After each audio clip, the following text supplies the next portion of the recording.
कहते हैं पुड़िया, तो बच्चे अपने हिसाब से जवाब देंगे कि हमने चूरन की पुड़िया खाई है या दवाई की पुड़िया ली है। ऐसे करके हम बच्चों से उनकी जानकारी पूछेंगे और बताएंगे बच्चों को। उसके बाद हमारी नेक्स्ट कहानी पढ़ना है अपनी संबंधित गतिविधियाँ।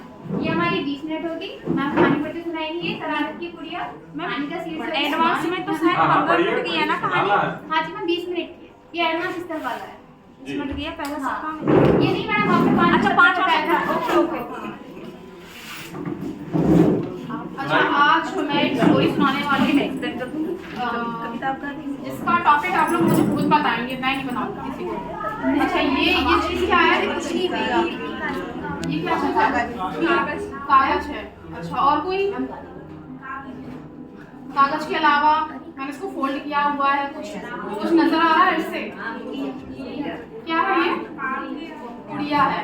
अच्छा तो आज की जो टॉपिक है हमारा वो शरारत की पुड़िया ही है। वही कहानी का शीर्षक है। ठीक है, तो ये कहानी है हमारी एक बिल्ली के ऊपर।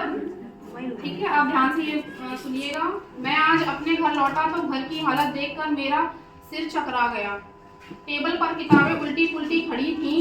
कुशन जो सोफे पर रहता था वह जमीन पर गिरा हुआ था।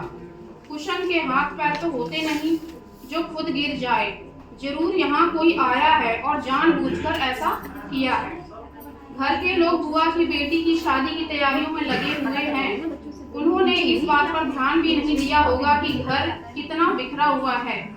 अब अगर इस बात का पता मुझे ही लगाना होगा कि ये सब किसकी हरकत है। मेरे दिमाग में अभी भी यही प्रश्न चल रहा है कि आखिर ये सब किसने किया होगा। यही सोचते सोचते मैंने कपड़े बदले, थोड़ा आराम किया, फिर अपना जासूसी दिमाग चलाने लगा। लेकिन कुछ पता नहीं चल पा रहा था कि ये सब कैसे हुआ। जब कुछ समझ में नहीं आया तो मैं बरामदे में जाकर बैठ गया। अचानक मेरी नज़र हिलते हुए पर्दे पर पड़ी। मैं दबे कदमों से पर्दे की तरफ बढ़ा, फिर धीरे धीरे पर्दा हटा दिया। वहाँ एक बुरी बिल्ली थी। मुझे देखते ही वह म्याऊं म्याऊं करने लगी। शायद वह भूखी थी। मैंने उसे कटोरी में दूध दिया। मुझे हंसी आ गई क्योंकि मैंने जो कुछ भी सोचा था वैसा कुछ भी नहीं था। यह सारा काम इसी शरारत की पुड़िया का था। तो इसमें कौन थी शरारत की पुड़िया? बिल्ली।